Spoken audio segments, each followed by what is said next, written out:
ಹಯೋಧನ ನಾಟಕಕ್ಕೆ ರಾಮಚಂದ್ರ ಅವರು ಲೈಟಿಂಗ್ ಮಾಡಿದ್ರು. ಯಾವುದೇ ಸಿನಿಮಾ ಹೋಗ್ಬಿಟ್ರೆ ಫಸ್ಟ್ ಹೋಗಿ ಕ್ಯಾಮರಾ ಹತ್ರ ಚೆಕ್ ಮಾಡಿ ಆ ಗೇಟ್ ಇದೆಯಾ ಇಲ್ಲ ಅಂದರೆ ಅದನ್ನ ರೆಡಿ ಮಾಡಿಸಿ ತಗೊಂಬಂದು ಶೂಟ್ ಮಾಡ್ತಾರೆ.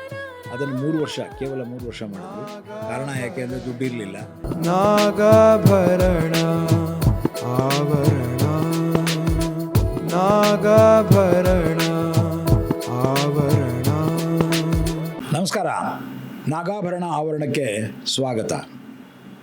ಆತ್ಮೀಯರೇ, ನಮ್ಮ ಕನ್ನಡ ಚಲನಚಿತ್ರರಂಗದ ಇತಿಹಾಸದಲ್ಲಿ ಹೊಸ ಅಲೆಯ ಚಿತ್ರಗಳು ಬರೋದಕ್ಕೆ ಪ್ರಾರಂಭ ಮಾಡಿದಾಗ ಅವುಗಳ ಹಿಂದೆ ಒಂದು ಅದ್ಭುತವಾದ ತಂತ್ರಜ್ಞಾನ ಶಕ್ತಿ ಇತ್ತು. ಆ ಶಕ್ತಿ ಯಾರು? ಅವ್ರ ಬಗ್ಗೆ ಕೆಲವು ಮಾತಾಡ್ತೇವೆ. ಪೂನಾ ಇನ್ಸ್ಟಿಟ್ಯೂಟಿಂದ ನೇರವಾಗಿ ಬೆಂಗಳೂರಿಗೆ ಬಂದ ಕೂಡಲೇ ಈ ವ್ಯಕ್ತಿ ಒಂದು ಪವಾಡವನ್ನು ಸೃಷ್ಟಿಸ್ತಾರೆ. ಸುಮಾರು ಜನ ನಮ್ಮಂತಹ ಹುಡುಗರು ಅದು ಮಾಡಬೇಕು, ಇದು ಮಾಡಬೇಕು, ಆ ಸಿನಿಮಾ ಆಗಿಬಿಡುತ್ತೆ, ಈ ಸಿನಿಮಾ ಆಗಿಬಿಡುತ್ತೆ ಅಂತ ಕನಸುಗಳನ್ನು ಕಟ್ತಾ ಇದ್ದರೆ ಆ ಕನಸುಗಳಿಗೆ ಅವರು ಒಂದು ರೀತಿ ಗರಿಗಳನ್ನು ಕಟ್ತಾ ಹೋಗ್ತಾರೆ. ಎಲ್ಲರ ಕನಸುಗಳನ್ನು ನನಸಾಗಿಸ್ತಾರೆ. ಆ ವ್ಯಕ್ತಿ ಬೇರೆ ಯಾರೂ ಅಲ್ಲ, S Ramachandra ಐತಾಳ, cameraman S Ramachandra. ಆ ವ್ಯಕ್ತಿ ಸ್ವಲ್ಪ ಕುಂಟ್ತಾ ಇದ್ದರು. ಒಂದು ಕಾಲು ಪೋಲಿಯೋಯಿಂದಾಗಿ ಅಸಮತೋಲನವಾಗಿತ್ತು. ಅದನ್ನು ಎಷ್ಟೋ ಜನ ಒಬ್ಬ ಕ್ಯಾಮ್ರಾಮನ್ಗೆ ಅದೊಂದು ಹ್ಯಾಂಡಿಕ್ಯಾಪ್ ಏನೋ ಅನ್ನೋ ಹಾಗೆ ಯೋಚನೆ ಮಾಡ್ತಾಯಿದ್ರು. ಆದರೆ ಅವರು ಹ್ಯಾಂಡಿಕ್ಯಾಪ್ ಮಾಡಲಿಲ್ಲ, ಅದನ್ನು ಪ್ಲಸ್ ಪಾಯಿಂಟಾಗಿ ಬಳಸ್ಕೊಂಡು ಎಲ್ಲರಿಗಿಂತ ಹೆಚ್ಚು ಕೆಲಸಗಳನ್ನು ಮಾಡೋದರಲ್ಲಿ ತೊಡಗಿದರು. Cameraman is A cameraman. ಅವನನ್ನು ಹೀಗೆ ಹಾಗೆ ಅಂತ ಏನು ನೋಡಬೇಕಾಗಿಲ್ಲ. ಅವನ ತಂತ್ರಜ್ಞತೆಯ ಮೇಲೆ ನಮ್ಮ ಇಡೀ ಸಿನಿಮಾ ನಿಂತಿರ್ತದೆ. ಅಂತಹ ಅದ್ಭುತವಾದ ಕಾರ್ಯವನ್ನು ಎಸ್ ರಾಮಚಂದ್ರ ಐತಾಳ 1970ರ ದಶಕದಲ್ಲಿ ಪ್ರಾರಂಭ ಮಾಡಿದ್ರು. ಅವರು ಬಂದಾಗಿನಿಂದ ಕೊನೆಯವರೆಗೆ ಹೊಸ ಅಲೆಯ ಚಿತ್ರಗಳ ಹೊಸ ಹುಡುಕಾಟದಲ್ಲಿರುವ ಹುಡುಗರಿಗೆ ಒಂದು ರೀತಿ ಗುರುವಾಗಿ ಎಲ್ಲವನ್ನು ಹೇಳ್ಕೊಡ್ತಾ ಬಂದರು. ನನಗಂತೂ ಅವರು ಗುರುವೇ. ನನ್ನ ಮೊದಲ ಚಿತ್ರ ಗ್ರಹಣದಿಂದ ಹಿಡಿದು ನಿರಂತರವಾಗಿ 7 ಚಿತ್ರಗಳನ್ನು ನಾನು ಅವ್ರ ಜೊತೆ ಕೆಲಸ ಮಾಡಿದ್ದೇನೆ. ಎಸ್ ರಾಮಚಂದ್ರರಿಗೆ ಬಗ್ಗೆ ಮಾತಾಡಬೇಕಾದ್ರೆ ನಾವು ಅವರ ಸಹವರ್ತಿಗಳ ಜೊತೆ ಮಾತಾಡಬೇಕಾಗತ್ತೆ. ಏನು ಮಾಡ್ತಾಯಿದ್ರು, ಹೇಗೆ ಮಾಡ್ತಾಯಿದ್ರು ಅನ್ನೋದನ್ನು ನಾವು ಗುರುತಿಸೋದು, ಒಬ್ಬ ನಿರ್ದೇಶಕನಾಗಿ ಗುರುತಿಸೋದಕ್ಕಿಂತ ಒಬ್ಬ ತಂತ್ರಜ್ಞನಾಗಿ ಗುರುತಿಸೋದಿದೆಯಲ್ಲ, ಅದು ಬಹಳ ಮುಖ್ಯ ಆಗುತ್ತೆ. ಅವರ ಜೊತೆಯೇ ಕೆಲಸ ಮಾಡಿದಂಥವ್ರು ಸಿಕ್ಕಾಗಂತೂ ಅದು ಪೂರ್ಣ ಪ್ರಮಾಣದಲ್ಲಿ ನಾವೊಂದು ಸಾಕ್ಷೀಕರಿಸಿದಾಗ ಆಗುತ್ತೆ. ನಮ್ಮ ಮೂಲ ಆಶಯ ಇಲ್ಲಿ ನಾವು ಈ ರೀತಿಯ ಎಲ್ಲವನ್ನು ದಾಖಲಿಸೋದು. ಶ್ರೀ ಎಸ್ ರಾಮಚಂದ್ರ ಅವರ ಬಗ್ಗೆ ದಾಖಲಿಸೋಕ್ಕೆ ಇವತ್ತು ನನ್ನ ಜೊತೆ ಇರೋರು ನಾಗರಾಜ್ ಅದ್ವಾನಿ. ಅದ್ವಾನಿ ಲಕ್ಷ್ಮೀದೇವಿಯವರ ಊರಿದೆಯಲ್ಲ, ಹಾಗೆ ಅದ್ವಾನಿ ನಾಗರಾಜನ ಊರು. ಅಲ್ಲಿಂದ ಬೆಂಗಳೂರಿಗೆ ಬಂದು ನಮ್ಮೊಡನೆ ಬೆರೆತು ತನ್ನ ತಂತ್ರಜ್ಞತೆಯನ್ನು ಸಾಕಾರ ಮಾಡಿಕೊಳ್ತಾ ನಿಧಾನವಾಗಿ ಸ್ಟಿಲ್ ಫೋಟೋಗ್ರಫಿಯಿಂದ ಮೂವಿ ಫೋಟೋಗ್ರಫಿಯವರೆಗೂ ಹೋಗಿ ಅಲ್ಲಿಂದ ನಂತರ ಎಲ್ಲ ಸಾಧ್ಯತೆಗಳನ್ನು ಗುರುತಿಸಿಕೊಂಡಂಥ ಈ ನಾಗರಾಜ್ ಅದ್ವಾನಿ ಇವತ್ತು ನಾನು ಅವನು ಕೂತು ರಾಮಚಂದ್ರ ಅವರ ಬಗ್ಗೆ ಮಾತಾಡ್ತಾ ನಮ್ಮ ಅನುಭವಗಳನ್ನು ಹಂಚಿಕೊಳ್ತಾ ಇದ್ದೇವೆ. ನಾಗರಾಜ್ ಅದ್ವಾನಿಗೆ ಸ್ವಾಗತ. ನಮಸ್ಕಾರ. ಸೊ ನೀನು ಮೊದಲು ಅದ್ವಾನಿ ಬಿಟ್ಟು ಬೆಂಗಳೂರಿಗೆ ಬಂದ ಮೇಲೆ ಏನೆಲ್ಲ ಕಂಡೆಯಪ್ಪ, ಏನೆಲ್ಲ ಆಯಿತು? ನಾನು 70ರ ದಶಕದಲ್ಲಿ ಬೆಂಗಳೂರಿಗೆ ಬಂದೆ. ಬೆಂಗಳೂರು ಬಂದು ಫಸ್ಟ್ ಸೇರಿದೆ ಸ್ಟುಡಿಯೋದಲ್ಲಿ, ಬಸವರಾಜ್ ವಾಲ್ ಸ್ಟುಡಿಯೋ ಸೇರಿದೆ. ಅಲ್ಲಿ ಅವರಿಗೆ ಸಹಾಯಕನಾಗಿದ್ದೆ. ಆ ಸಹಾಯಕನಾಗಿ ವರ್ಕ್ ಮಾಡ್ತಾ ಇದ್ದಾಗ ಅನ್ವೇಷಣೆ 83ರಲ್ಲಿ ನಿಮ್ಮ ಜೊತೆ ಮತ್ತು ಗುರುಗಳಾದ ಎಸ್ ರಾಮಚಂದ್ರ ಜೊತೆ, ನಮ್ಮ ಗುರುಗಳಂತಲೇ ಇವತ್ತು ನಾನು ಏನೇನು ಕಲ್ತಿದ್ರು ಎಸ್ ರಾಮಚಂದ್ರ ಅವರಿಂದ ಕಲ್ತಿದ್ದು, ನಮ್ಮ ಗುರುಗಳಾದ ಎಸ್ ರಾಮಚಂದ್ರ ಕಲ್ತಿರೋದು. ಸೊ ಅಲ್ಲಿ ಸ್ಟಿಲ್ ಮಾಡ್ತಾಯಿದ್ದೆ. ಅದ ನಂತರ ಆ ಸ್ಪಾಟಾಗೆ ಅಸಿಸ್ಟೆಂಟ್ ಆಗಿದೆ. ನಾನು ಸ್ಟಿಲ್ ಮಾಡ್ತಾ, ನನಗೆ ಬೇಸರ ಸ್ಟಿಲ್ಲಲ್ಲಿ ಏನಿರುತ್ತೆ, ಯಾರೊಬ್ರು ಲೈಟಿಂಗ್ ಮಾಡಿರ್ತಾರೆ, ಒಬ್ಬರು ಆರ್ಟಿಸ್ಟು ಈ ಕಡೆ ನೋಡ್ತಾರೆ ಅಂತ ಫೋಟೋ ತೆಗೆದು ಬಿಟ್ಟರೆ ಆಮೇಲೆ ಇನ್ನೇನು ಕೆಲಸ ಇರಲ್ಲ ಸ್ಟಿಲ್ ಫೋಟೋಗ್ರಫಿಗೆ. ಸೊ ಅಲ್ಲಿ ಇಲ್ಲಿ ಹೋಗ್ಬೇಕು, ಏನು ಆಟ ಆಡಬೇಕು, ಮಾಡಬೇಕು. ಸೊ ನನಗೆ ಬೇಸರ ಆಯಿತು, ಬರೀ ಈ ಥರ ಮಾಡ್ತಾ ಇದ್ದರೆ ಫಿಲ್ಮ್ ಫೀಲ್ಡಲ್ಲಿ ಏನು ಸಾಧನೆ ಮಾಡ್ದಂಗೆ ಆಗುತ್ತೆ. ಸೊ ಏನಾದ್ರು ಮಾಡಬೇಕು ಅಂತಂದಾಗ ನಾನು ಅವ್ರದ್ದು ಹತ್ರ ಅಸಿಸ್ಟೆಂಟಾಗಿ ಸೇರಿದೆ.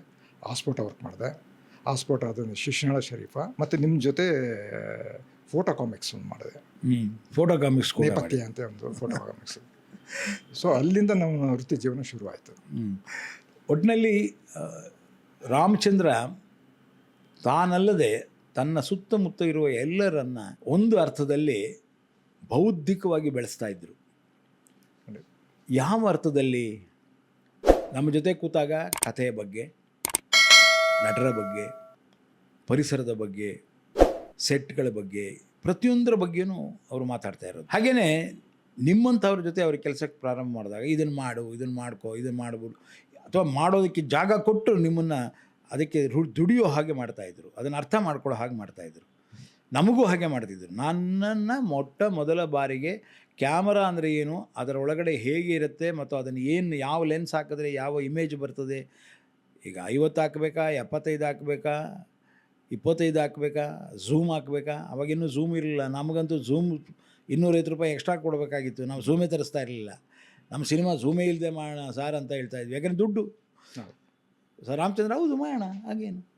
ಟ್ರಾಲಿ ಇಲ್ವಾ? ಆಗಲಿ ಮಾಡೋಣ. ಕ್ರೇನ್ ಇಲ್ವಾ? ಅರೆ ಪರವಾಗಿಲ್ಲ ಮಾಡೋಣ. ಲೋ ಬಡ್ಜೆಟಲ್ಲಿ ಸಿನಿಮಾ ಮಾಡ್ತಾ ಇದ್ದ ಕಾಲಘಟ್ಟ ಅದು. ಅದ್ಯಾವುದೋ ಒಂದು ಕ್ಯಾಮ್ರಾ ಬಂದಿತ್ತು ಮೂರ್ತಿ ಮೂವೀಸ್ನವ್ರಿಗೆ. ರಾಮಚಂದ್ರ ಅದನ್ನು ಹೋಗಿ ಒಂದು ಫಸ್ಟ್ ಡೇ ಶೂಟ್ ಮಾಡಿದಾಗ ಕಡ ಕಡ ಕಡ ಕಡ ಅಂತ ಸೌಂಡ್ ಬರ್ತಾಯಿತ್ತು. ಅವರು ಅದನ್ನು ನೋಡಿ ಅಯ್ಯೋ ರಾಮ ಅದೇನೇ ಹಿಂಗಾಗ್ಬಿಟ್ಟಿದೆ ಅಂದ್ಬಿಟ್ಟು ವಾಪಸ್ ತೊಗೊಂಡೋಗಿ 2 ದಿವಸ ಶೂಟಿಂಗ್ ನಿಲ್ಲಿಸಿ ಮೂರ್ತಿ ಮೂವೀಸಾಗಿ ತೋರಿಸಿ ಅವ್ರ ಎದುರಿಗೆ ಅದನ್ನು ಬಿಚ್ಚಿ ಅದನ್ನು ಸರಿ ಮಾಡ್ಕೊಂಡು ಎತ್ಕೊಂಡು ಬಂದು ಮತ್ತೆ ನೆಕ್ಸ್ಟ್ ಶೂಟಿಂಗ್ ಶುರು ಮಾಡಿದ್ವಿ. ಸರ್ವಿಸ್ ಅವರೇ ಮಾಡ್ಕೊಂಬಂದಿದ್ರು ಪಾಪ. ಅಂದರೆ ಹೇಗೆ ಕಸದಿಂದ ರಸವನ್ನು ತೆಗೆಯೋದಕ್ಕೆ ಹೊರಟಿದ್ವೋ ಅದನ್ನು ಅವರಿಂದ ನಾವು ಕಲ್ತ್ವಿ. ಅದರಲ್ಲಿ ಭಾಳ ಮುಖ್ಯವಾಗಿ ನಿಮಗೆ ಆಸ್ಫೋಟದಲ್ಲಿ ನೀನು ಸ್ಟಿಲ್ ಫೋಟೋಗ್ರಾಫರ್ ಇಲ್ಲ, ಹಾಸ್ಪಿಟಲ್ ಅಸಿಸ್ಟೆಂಟ್. ಸೊ ಅನ್ವೇಷಣೆಗೆ ಸ್ಟಿಲ್ ಫೋಟೋಗ್ರಾಫರ್. ನಂದು 2ನೇ ಸಿನಿಮಾ ಅನ್ವೇಷಣೆ. ಹೌದು. ಸೊ ಹಾಗಾಗಿ ಗ್ರಹಣಕ್ಕೆ ಎಸ್ ರಾಮಚಂದ್ರ ಕ್ಯಾಮ್ರಾಮನ್ನು, ಆಮೇಲೆ ಅನ್ವೇಷಣೆಗೆ ಎಸ್ ರಾಮಚಂದ್ರ ಕ್ಯಾಮ್ರಾಮನ್ನು. ಅದನ್ನು ಕೇವಲ 3 ವರ್ಷ ಮಾಡಿದ್ವಿ. ಕಾರಣ ಯಾಕೆ ಅಂದರೆ ದುಡ್ಡಿರಲಿಲ್ಲ, ಏನೇನೋ ಕಾರಣಗಳಿರ್ತಿತ್ತು. ಸ್ಮಿತಾ ಪಾಟೀಲ್ ಆ್ಯಕ್ಟ್ ಮಾಡ್ತಾಯಿದ್ರು. ಸೊ ಅವ್ರು ಫಸ್ಟು ಪ್ರಾರಂಭ ಆದಾಗ ಏನಂತ ಬ್ಯುಸಿ ಇರಲಿಲ್ಲ. ಆಮೇಲೆ ನೋಡಿದ್ರೆ ಬ್ಯುಸಿ ಅನಂತನಾಗಿ ಆ್ಯಕ್ಟ್ ಮಾಡ್ತಿದ್ರು. ಅವ್ರು ಇದ್ದಕ್ಕಿದ್ದಾಗೆ ಗಡ್ಡ ಬಿಡೋರು, ಮೀಸೆ ಬಿಡೋರು. ನಮಗೆ ಮೀಸೆ ಗಡ್ಡ ಬೇಕಾಗಿರಲಿಲ್ಲ. ಈ ಥರ ಏನೇನೋ ಅಡಚಣೆಗಳ ಮಧ್ಯೆ ಮೈಸೂರಲ್ಲಿ ಸೆಟ್ ಹಾಕಿದ್ವಿ. ನೆಕ್ಸ್ಟ್ ಟೈಮ್ ಅಲ್ಲಿ ಹೋದರೆ ಸೆಟ್ಟೇ ಇರಲಿಲ್ಲ. ಇಲ್ಲಿ ಸೈಕಲ್ ಶಾಪಲ್ಲಿ ಒಂದು ಶೂಟ್ ಮಾಡಿದ್ವಿ ನಾವು, ಅಲ್ವಾ? ಸೊ ನಿನಗೆ ಗೊತ್ತಿದ್ದ ಹಾಗೆ ಅನ್ವೇಷಣೆಯ ನಂತರದ ದಿನಗಳಲ್ಲಿ ಆಸ್ಫೋಟಕ್ಕೆ ಬರುವಷ್ಟರಲ್ಲಿ ನೀವು ಬೇರೆ ಬೇರೆ ಕೆಲಸಗಳನ್ನ ಮಾಡ್ತಾಯಿದ್ದೆ. ಬೇರೆ ಯಾವ ಸಿನಿಮಾ ಮಾಡಿದ್ದೆ ಆಗ ಟೈಮಲ್ಲಿ? ಅನ್ವೇಷಣೆಯಿಂದ ಆಸ್ಫೋಟಕ್ಕೆ ಬರೋಕ್ಕೆ ಮುಂಚೆ ಅನ್ವೇಷಣೆ ನಾನು ವಾಲಿ ಹತ್ರ ಅಸ್ಟೆಂಟಾಗಿ ಮಾಡ್ತಾಯಿದ್ದೆ. ಆಮೇಲೆ ನಿಮ್ಮ ಬಂಗಾರದ ಜಿಂಕೆ ಮಾಡೋ ಟೈಮಲ್ಲಿ ನಾನು ಇಂಡಿಪೆಂಡೆಂಟ್ ಆಗಿ ಸಂಗೀತ ಅಂತ ಒಂದು ಸಿನಿಮಾ ಮಾಡಿದೆ. ಅದಕ್ಕೆ ನನ್ನ ಇಂಡಿಪೆಂಡೆಂಟ್ ಸ್ಟಿಲ್ ಫೋಟೋಗ್ರಾಫರ್ ಇವ್ರದ್ದು ನಮ್ಮ ಕಂಬಾರ ಚಂದ್ರಶೇಖರ್ ಕಂಬಾರ್ದು. ಅದಾದಿಂದ ಅಲ್ಲಿಂದ ನಾನು ಇಂಡಿಪೆಂಡೆಂಟ್ ಸ್ಟಿಲ್ ಫೋಟೋಗ್ರಾಫರ್ ಆದೆ. ಆವಾಗ ನನಗೆ ಇವ್ರ ಹತ್ರ ಸೇರ್ಬೇಕಂತ ಅನ್ನೋದಿತ್ತು. ಹಂಗಾಗಿ ಹಾಸ್ಪಿಟಲ್ಗೆ ನನಗೆ ಚಾನ್ಸ್ ಸಿಕ್ತು. ಅಸಿಸ್ಟೆಂಟ್ ಮಾಡ್ತಾಯಿದ್ದೆ. ಮುಂಚೆ ಮಲ್ಲಿಕಾರ್ಜುನ್ ಅಂತ ಮಾಡ್ತಾಯಿದ್ದ. ಸೊ ಮಲ್ಲಿಕಾರ್ಜುನ್ ಇಂಡಿಪೆಂಡೆಂಟ್ ಆದ. ಸೊ ಇಂಡಿಪೆಂಡೆಂಟ್ ಆದ ಮಲ್ಲಿಕಾರ್ಜುನ್ ನೆಕ್ಸ್ಟ್ ಅವ್ರನ್ನ ಅಸಿಸ್ಟೆಂಟಾಗಿ ಕರೀಲಿಲ್ಲ. ಯಾಕೆ ಕರೀಲಿಲ್ಲ ಅಂತಂದರೆ, ಕರೆದ್ರೆ ಮತ್ತೆ ನನ್ನ ಜೊತೆ ಬರ್ತಾನೆ, ಮತ್ತೆ ದುಡ್ಡು ಸಿಗುತ್ತೆ, ಇಂಡಿಪೆಂಡೆಂಟಾಗಿ ಕ್ಯಾಮರಾಮನ್ ಆಗೋಕ್ಕೆ ಪ್ರಯತ್ನ ಪಡಲ್ಲ. ಸೊ ಅವನಿಗೆ ಪ್ರಯತ್ನ ಪಡಲಿ. ಸೊ 4 ಜನ ಕೇಳಲಿ, ಸೊ ಸಿಗುತ್ತೆ, ಸೊ ಇಂಡಿಪೆಂಡೆಂಟ್ ಬೆಳೆಯೋಕ್ಕೆ ಅನುಕೂಲ ಆಗುತ್ತೆ ಅಂತೇಳಿ ಅವ್ರನ್ನ ನನ್ನ ಮುಂದೆ ಹೇಳಿದರು. ಈ ಥರ ಅವ್ರು ತಪ್ಪು ತಿಳ್ಕೊತಾರೆ, ಬೇಡ ಇದು ಬಿಟ್ಬಿಡೋಣ, ಅವರು ಬೆಳೀತಾರಂದ್ರು. ಸೊ ಹಂಗಾಗಿ ಅವನು ಇಂಡಿಪೆಂಡೆಂಟ್ ಸ್ವಲ್ಪ ಕಷ್ಟಪಟ್ಟ, 1 ವರ್ಷ ಕಷ್ಟಪಟ್ಟ ಅವನು. ಆಮೇಲೆ ಅವನು ಬ್ಯುಸಿ ಆದ, ಅವನಿಗೂ ಪ್ರಶಸ್ತಿ ಎಲ್ಲ ಬಂತು. ನಾನು ಇವ್ರ ಹತ್ರ ಜಾಯ್ನ್ ಆಗಿ ಇವ್ರ ಹತ್ರ ಸಾಕಷ್ಟು ಕಲಿತೆ. ಆಮೇಲೆ ಇವರು ಕ್ಯಾಮ್ರಾಗೆ ಮಾಸ್ಕ್ ಮಾಡೋರು.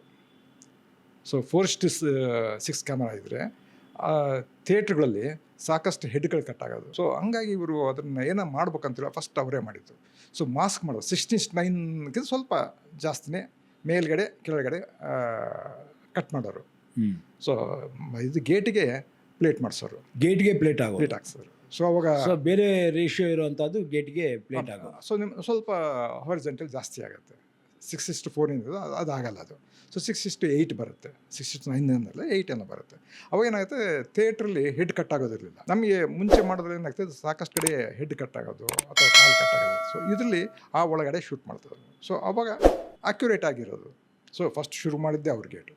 ಅವರು ಯಾವುದೇ ಸಿನಿಮಾ ಒಪ್ಕೊಂಡ್ರೆ ಫಸ್ಟು ಹೋಗಿ ಕ್ಯಾಮರಾ ಹತ್ರ ಚೆಕ್ ಮಾಡಿ ಆ ಗೇಟ್ ಇದೆಯಾ ಇಲ್ಲ ಅಂದರೆ ಅದನ್ನ ರೆಡಿ ಮಾಡಿಸಿ ತಗೊಂಬಂದು ಶೂಟ್ ಮಾಡ್ತಾಯಿದ್ರು. ಆ ಥರದಲ್ಲಿ ಸೊ ಅವರು ಒಂದು ಹೊಸ ಟ್ರೆಂಡನ್ನು ಪ್ರಾರಂಭ ಮಾಡಿದ್ರು. ಖಂಡಿತ ಅವರು ಪ್ರತಿಯೊಂದು ಅವ್ರ ಲೈಟಿಂಗಿಂದ ಹಿಡಿದು ಎಲ್ಲ ಅವರು ಲೈಟಿಂಗ್ ಮಾಡಬೇಕಾದ್ರೆ ಯಾವತ್ತೂ ಲೈಟ್ ಆನ್ ಮಾಡಿಸ್ತಾ ಇರಲಿಲ್ಲ.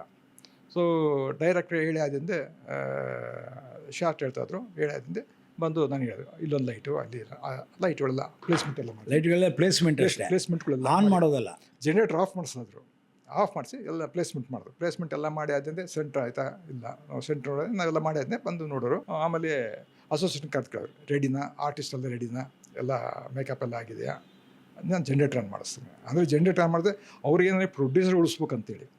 ಸೊ ಜನ್ರೇಟರ್ ಆದರೆ ಒನ್ ಅವರ್ಗೆ 6 ಲೀಟ್ರ್ ಡೀಸೆಲ್ ಹೋಗುತ್ತೆ, ಈ ಅಂತ ಹೋಗ್ತಾ ಇರುತ್ತೆ.